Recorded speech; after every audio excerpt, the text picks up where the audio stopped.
जायसवाल, गुप्ता, तिवारी, यादव, बुनकर।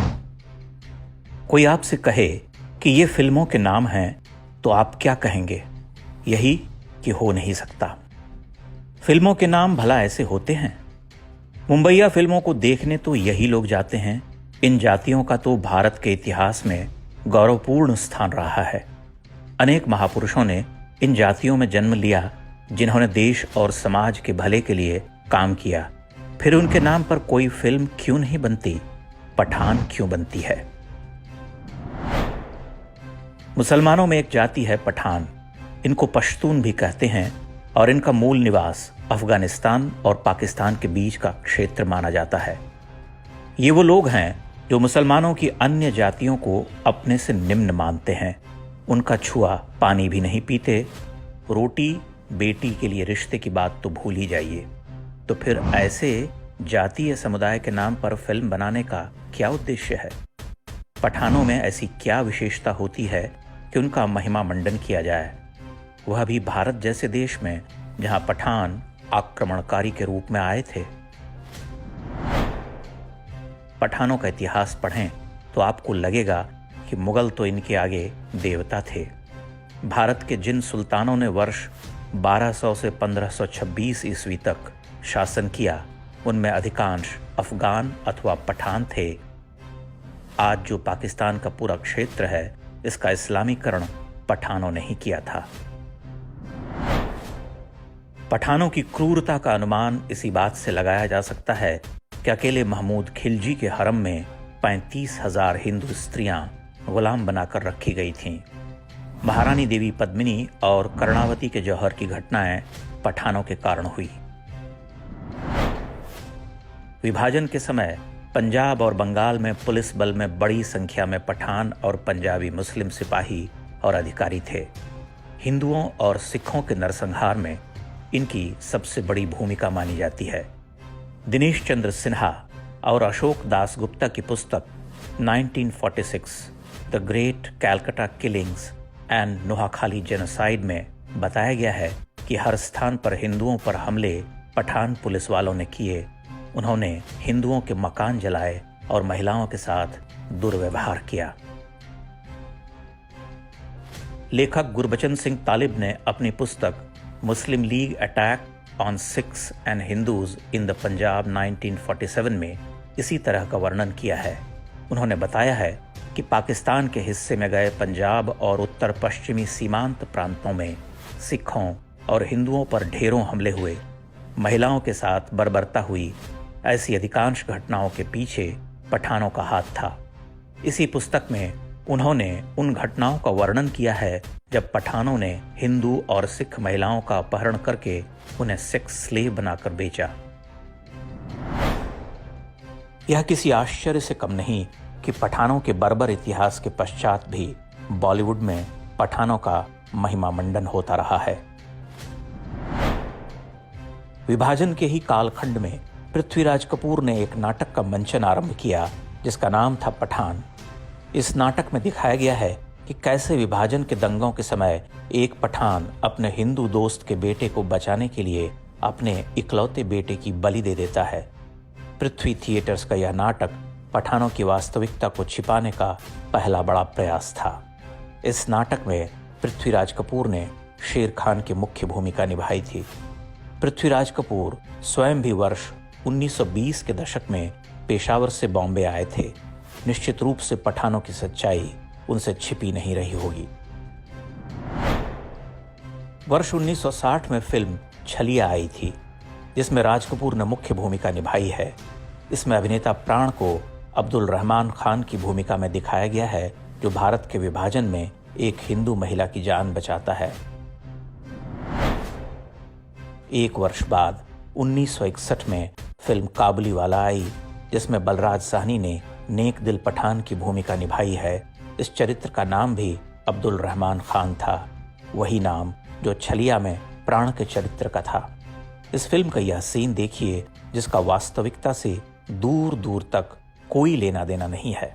जिस तरह मेरी तुम्हारी बोली में फर्क है, रंग रूप में फर्क है, लेकिन दिल में प्यार तो सब एक है। कोई फर्क नहीं। सुभान अल्लाह। वो बाबा साहब, तुम कितना बड़ा बात बोले, खुदा का कसम, कितना बड़ा बात बोले। 70 के दशक में सलीम जावेद की जोड़ी का पदार्पण हुआ। इसके साथ ही पठानों की महानता का रंग कुछ और चढ़ने लगा। वर्ष 1973 में आई फिल्म जंजीर में पठानों के लिए पृथ्वीराज कपूर का दिया पुराना नाम शेर खान दोबारा आ गया। ऐसा चरित्र जो बहुत साहसी और नेक इंसान है, दोस्ती के लिए वो अपनी जान भी कुर्बान कर सकता है। यारी है ईमान मेरा, यार मेरी जिंदगी।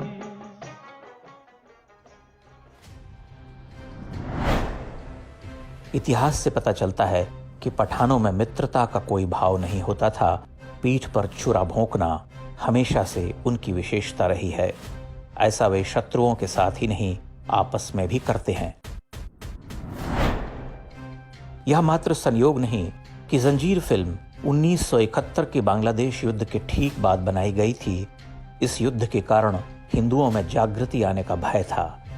जब ऐसी कोई फिल्म आती है तो लोगों के मन में यह भाव उत्पन्न होता है कि सारे मजहबी लोग एक जैसे नहीं होते, कुछ अच्छे भी होते हैं।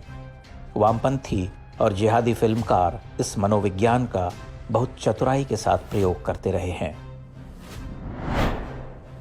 पठानों के नाम पर धूल झोंकने का यह क्रम आज भी चल रहा है। हाल में आई फिल्म गंगूबाई काठियावाड़ी में भी यही प्रयास किया गया। इसमें दिखाया गया है कि अंडरवर्ल्ड का अपराधी अब्दुल करीम शेर खान उर्फ करीम लाला कोठे पर फंसी हिंदू लड़की गंगूबाई को बचाता है। अजय देवगन ने यह चरित्र निभाया है। 60 से 80 के दशक में करीम लाला बॉम्बे में अपराध का दूसरा नाम हुआ करता था। करीम लाला का वास्तविक चरित्र इससे बिल्कुल विपरीत था। शाहरुख खान को तो अपने पठान होने पर बहुत अधिक गर्व है। वे इस बात को कभी छिपाते भी नहीं, दावा करते हैं कि उनका परिवार पेशावर से आया था। उनकी फिल्म पठान भी इसी जातीय अहंकार का फूहड़ प्रदर्शन है। फिल्म की कहानी क्या होगी, इसका अनुमान आप स्वयं लगा सकते हैं। फिल्म पठान की टाइमिंग भी ध्यान देने योग्य है। अफगानिस्तान में हम तालिबान की जो बर्बरता देखते हैं, वे भी पठान ही हैं। अफगानिस्तान का यह पूरा क्षेत्र आज भी मध्य युग में जी रहा है। भारत में रहने वाले पठान भी अफगानिस्तान और पाकिस्तान के पश्तून इलाकों को अपने पूर्वजों की भूमि के रूप में देखते हैं। हालांकि इनमें से अधिकांश वे हैं जिन्होंने पठानों के आक्रमणों के समय तलवार के डर से मजहब बदल लिया था। उसामा बिन लादेन जिस एबटाबाद में मारा गया था, वह पूरा क्षेत्र भी पठान बहुल है। लादेन ने उसी क्षेत्र को सबसे सुरक्षित माना जहां इनकी आबादी सबसे अधिक थी।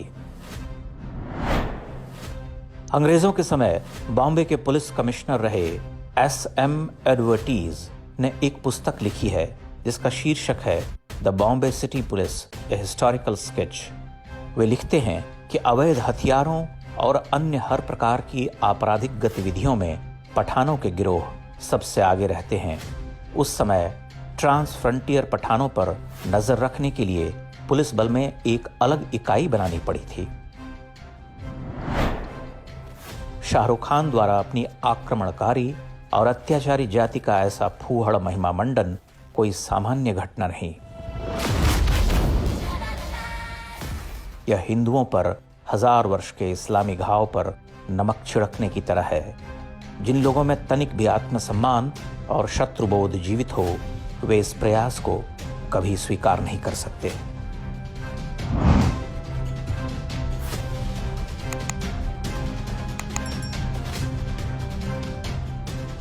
इंडेक्स ऑनलाइन के वीडियो समाज को समर्पित हैं। आप इनको डाउनलोड करके जैसे चाहे वैसे प्रयोग कर सकते हैं। चाहे तो आप हमारे टेलीग्राम चैनल से जुड़ सकते हैं। वहां सारे नए पुराने वीडियो आपको मिल जाएंगे। हमारे सोशल मीडिया लिंक हर वीडियो के डिस्क्रिप्शन में होते हैं। हमारा एकमात्र उद्देश्य हिंदू समाज को जागृत और एकजुट करना है। इसमें सहभागी बने।